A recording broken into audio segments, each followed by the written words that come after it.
Ici Éric Latour et bienvenue à Saint-Jean-sur-Richelieu. On vous présente aujourd'hui une dernière émission à partir des extraits choisis de la dernière séance régulière du Conseil qui remonte au mardi 23 février. On regarde ce qui suit.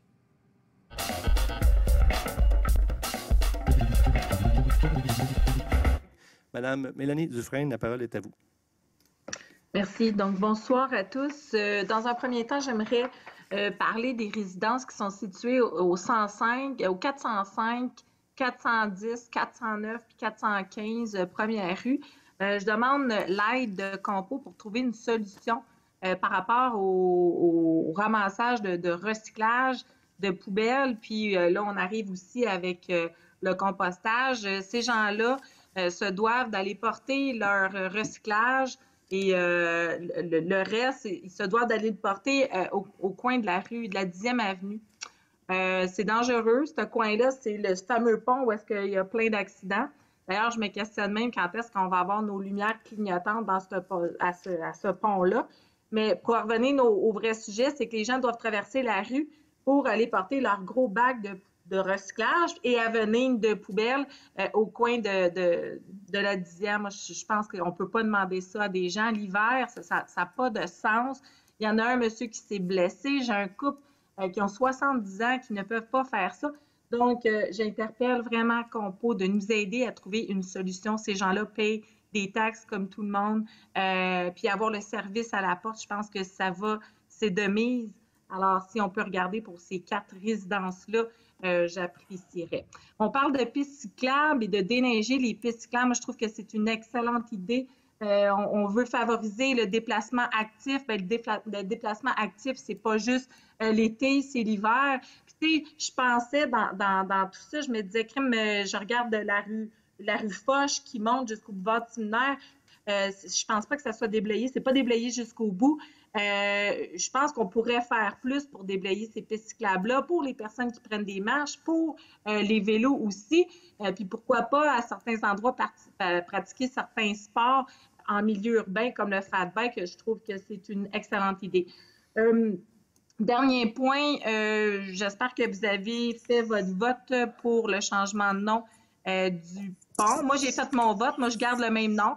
Alors là, il y a des gens qui m'ont interpellée à cet égard. Il y a des gens aussi qui n'ont pas Internet ou qui ne savaient pas ou ils ne peuvent pas voter via Internet, puis ils se sont sentis un peu lésés.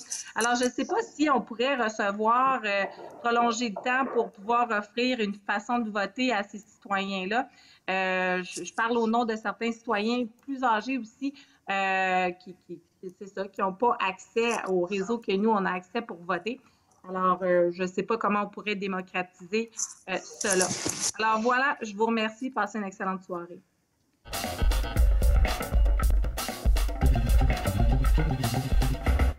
Bonsoir à tous. Dans un premier temps, j'aimerais mettre ma déclaration d'intérêt pécunier à jour.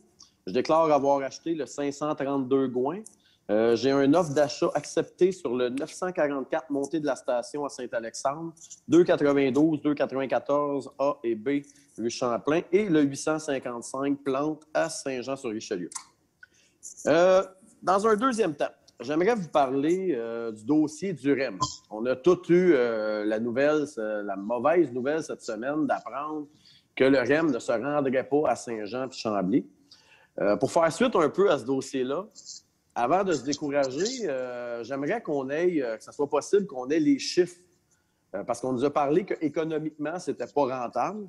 Tu sais, avant que nous, on dise en tant qu'élus que non, on n'en veut pas ou oui, on en veut, bien, je pense que ce serait important qu'on voit les chiffres, qu'on analyse les chiffres. Eux, ils les ont analysés de leur côté. Je pense que nous, c'est important de notre côté qu'on puisse les regarder avec nos finances, avec les élus, puis voir qu'est-ce qu'on est prêt à faire comme sacrifice pour ça.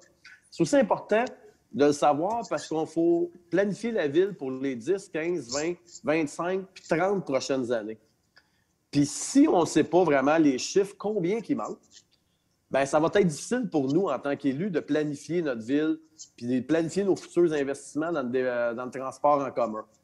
Fait que pour ces raisons-là, je demande, je sais qu'il va y avoir une réunion, je pense, à mi-mars, qu'on nous fasse parvenir à tous les élus les chiffres pour qu'on puisse analyser puis juger de la pertinence du dossier puis de l'éventualité peut-être dans un futur proche ou lointain du transport du REM. Le deuxième point, je voudrais parler, on a parlé tantôt du film.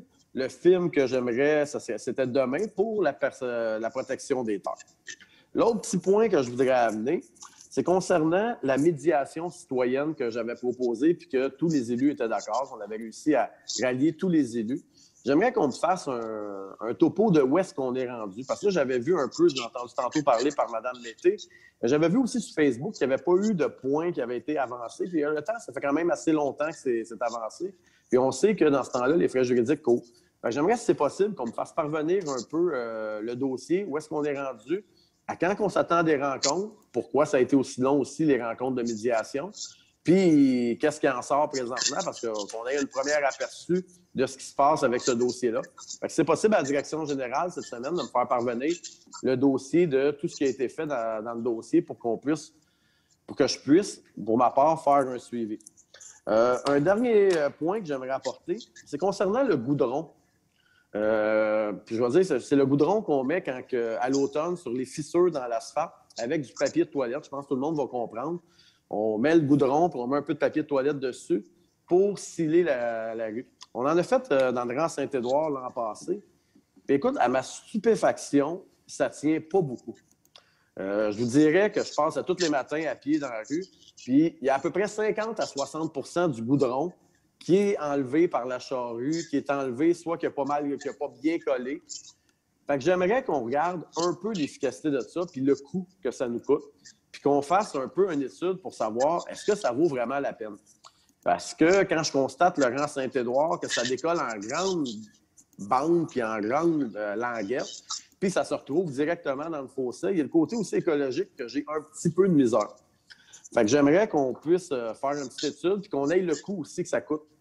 Parce que si ça a coûté une fortune, puis je ne le sais pas encore, ça c'est un autre point que j'aimerais demander à la direction générale, c'est qu'on m'amène le coût que ça coûte pour faire les fissures avec le goudron, parce que ça tient à 50 %. Fait que si c'est pas trop dispendieux, c'est parfait, mais si c'est de quoi qui nous coûte cher, ben il faudrait peut-être revoir le processus.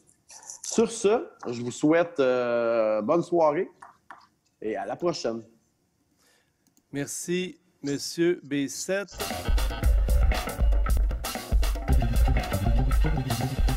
M. Jean Fontaine. Oui, Monsieur le maire, bon, je voudrais faire un peu de pouce sur ce que mon collègue précédent vient de dire sur le REM. Je suis un petit peu stupéfait de la décision du gouvernement. Stupéfait aussi de voir qu'il y a des ministres de poids dans la région qui sont directement concernés dans leur comté limitrophe. Je parle entre autres du ministre de l'Éducation, qui est peut-être le numéro 3 du gouvernement, qui s'en est fait passer une petite visite, à mon avis. Tu as aussi le ministre des Transports qui est en bout de ligne à Granby, le ministre des Transports directement relié par le projet. Si les gens de Granby pouvaient se sauver un peu de temps de stationnement à Montréal, d'aller à l'aéroport Trudeau par le REM, et là, je ne parle pas de Saint-Jean ici, 100 000 de population, et toutes nos petites villes aussi qu'on draine de Saint-Sébastien à Henryville, à Saint-Blaise, à Saint-Paul, des gens qui peuvent venir utiliser le REM. En tous les cas, moi, je suis très, très, très déçu de cette décision-là. Je ne comprends pas. À vrai dire, je ne comprends pas. Je sais qu'il y a une question de chiffres. J'aimerais ça qu'on les voit. Sans être un grand expert nécessairement dans la question du transport, bien, on sait qu'en général, le transport, on n'arrive jamais à faire nos frais. Fait que ça, c'est quand le transport, c'est pas une dépense, c'est un investissement. OK? Un investissement pour qu'on baisse les gaz à effet de serre, parce que ces trains-là sont à l'électricité. En tout cas, je suis certain que les 100 000 de Saint-Jean, les 50 000 de Chambly, si on regarde Granby, si on regarde même jusqu'à Bromont, en passant par Farnham, Marieville, qu'on ait de la difficulté à faire vivre le REM, j'ai de grands doutes là-dessus. Donc, à suivre, et je pense qu'il faut maintenir la pression parce que moi, je veux que cette décision-là soit revue et corrigée. Faire d'autres liens aussi sur ce que ma collègue Dufresne a dit, les vélos en hiver. Je crois à ça au maximum. Transport actif, justement, gardons-le, maintenons-le, faisons du sport, même en hiver. On est un peuple nordique. Continuons de faire du sport, même l'hiver. Le pont aussi, moi, mon pont, mon vote non plus, je ne change pas le nom du pont, le pont Gouin, le pont Lemaire-Gouin. Je pense que ça peut rester comme ça, puis c'est bien correct là-dessus. Mon dernier point, écoutez, je suis complètement ravi. Vous allez comprendre que quand j'ai lu mon Canada français dès la semaine passée et quand j'ai vu l'acceptation du Carrefour Saint-Eugène, ben ça m'a ravi au plus grand point. Il n'y a plus rien maintenant qui peut arrêter ce commerce-là, ces commerces-là, de voir le jour. Plusieurs personnes me demandent pourquoi ça a été si long que ça. Je vois peut-être deux raisons. La première raison, c'est que bon, la COVID n'a pas dû accélérer vraiment le processus au ministère de l'Environnement. Puis la deuxième raison, bien, c'est sûr que quand le maire s'est opposé dans le Journal de Montréal en 2018 et qui a dit que finalement, le Carrefour Saint-Eugène, il voyait ça d'un mauvais œil, bien, c'est sûr et certain que tu es un fonctionnaire au ministère de l'Environnement, tu ne veux pas que ce projet-là monte, il est plutôt resté pris dans la pile de dossiers. Alors, ben moi, là, je suis sur le bord de taper du cul avec le député provincial et on a quand même fait plusieurs pressions au ministère de l'Environnement pour voir débloquer enfin ce projet-là. Donc, je suis très, très, très content. Je vais terminer en parlant d'un héros obscur, à mon avis, de la ville de Saint-Jean. Pour moi, ben, pour Jean Fontaine et les citoyens de Saint-Eugène, on le connaît un peu parce qu'on en entend parler. C'est un fonctionnaire à la ville de Saint-Jean et je ne veux pas attendre qu'il prenne sa retraite pour le remercier au nom de tous les citoyens de Saint-Eugène, et c'est Benoît Fortin. Benoît Fortin a toujours été là pour l'asphaltage de rue, pour la réfection de rue, pour le Carrefour Saint-Eugène, et j'en passe. Donc, Saint-Eugène, c'est un vieux quartier, a beaucoup de besoins d'ingénierie. Puis Benoît Fortin, au cours de toutes les années avec lesquelles j'ai travaillé avec lui, a toujours répondu présent. Alors, Benoît, merci beaucoup pour l'implication dans mes dossiers. J'apprécie énormément. Merci, M. le maire.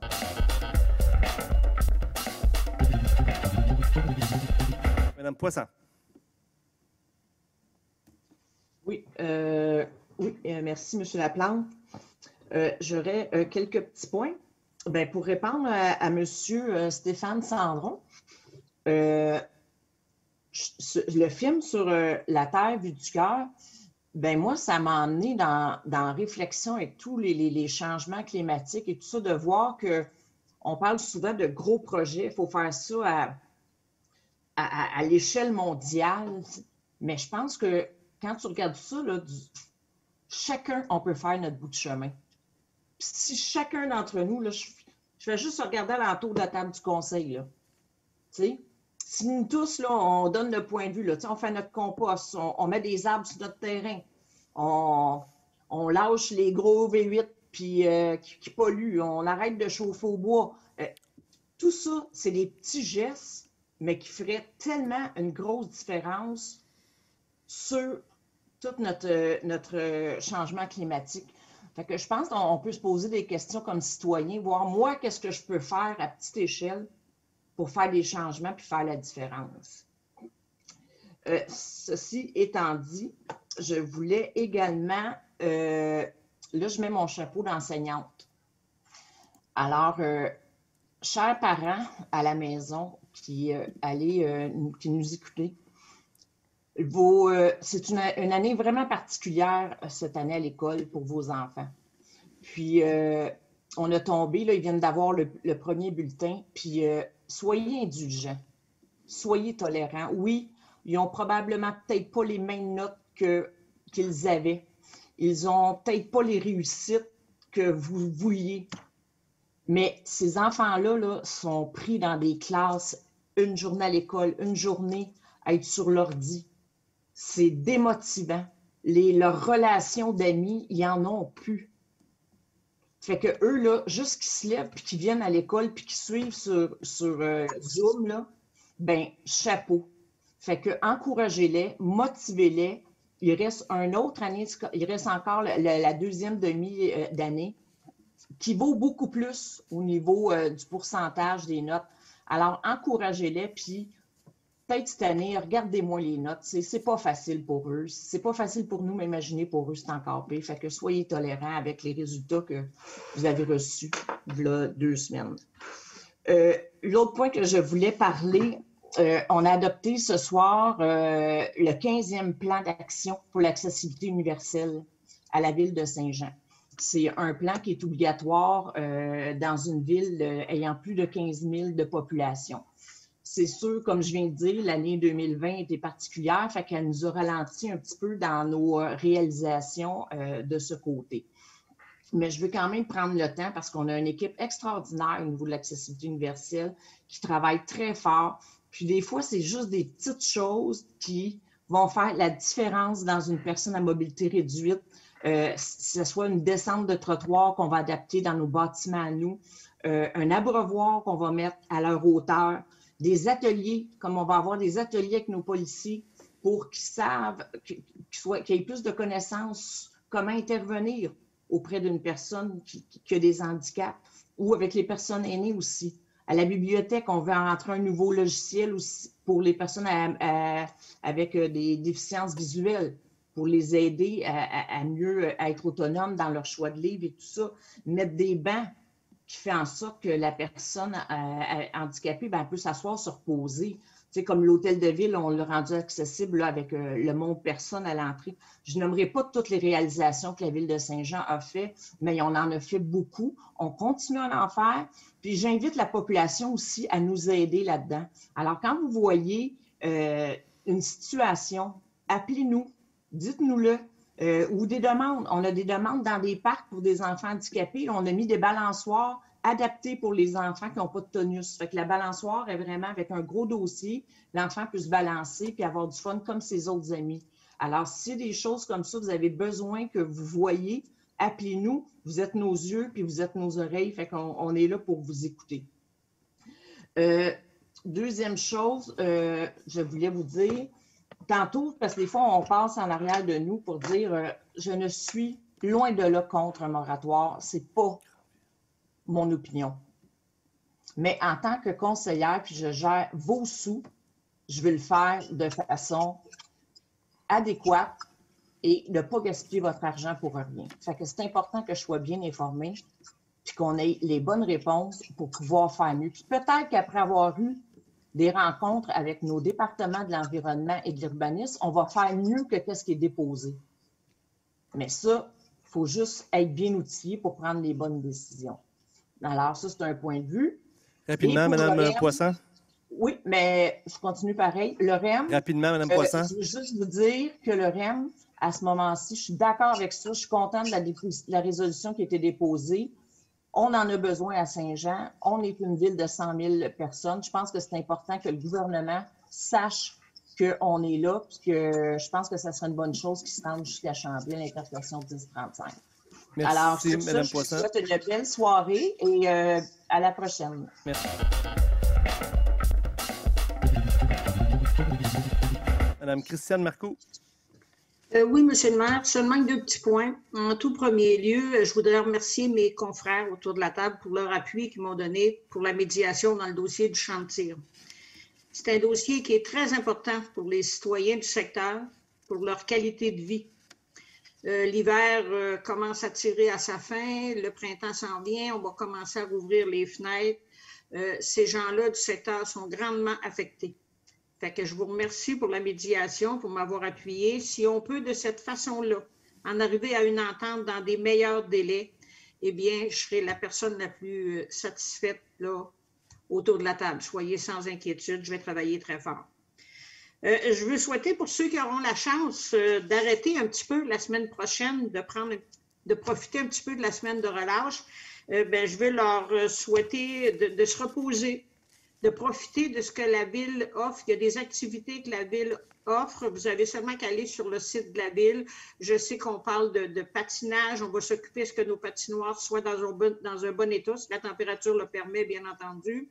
On offre du baignage libre. La bibliothèque va être ouverte avec certaines consignes.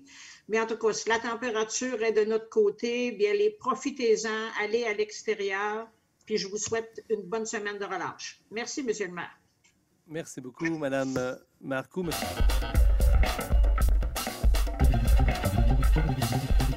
M. Marcoux, ça va?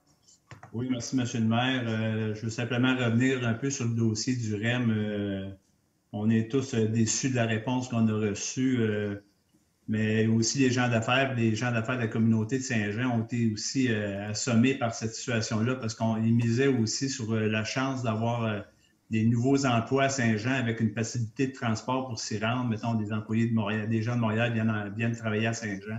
C'était quand même une mise importante pour ces gens-là.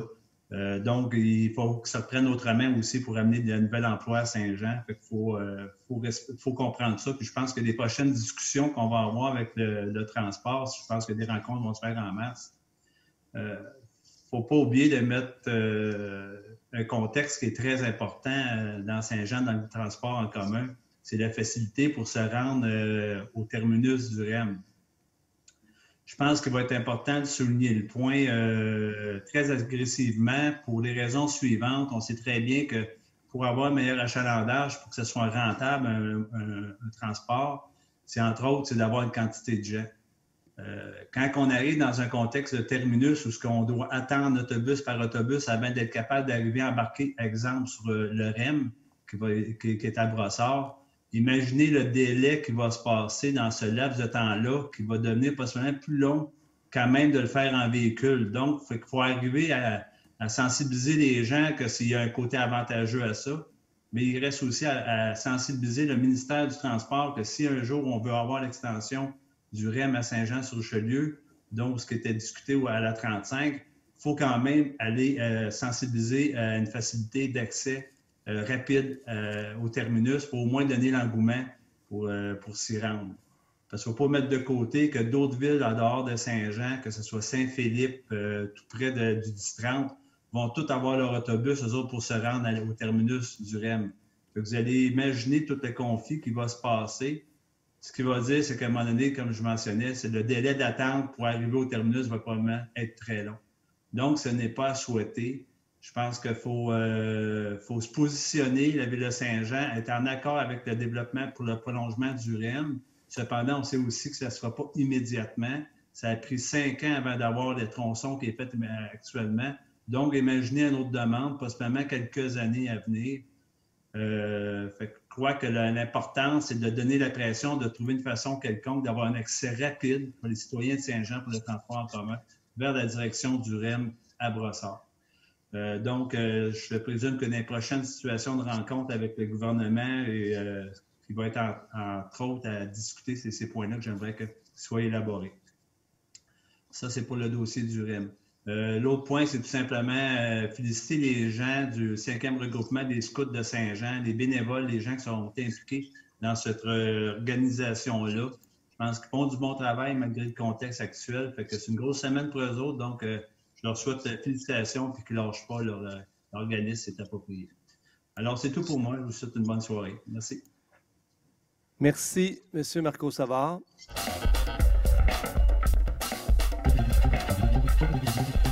Merci d'avoir été là. On se fixe rendez-vous la semaine prochaine. On aura de nouveaux extraits, mais surtout de la nouvelle séance régulière du Conseil qui se tient la semaine prochaine. Entre-temps, commentaires ou suggestions, Éric Latour en un mot à commercial tvhr9.com.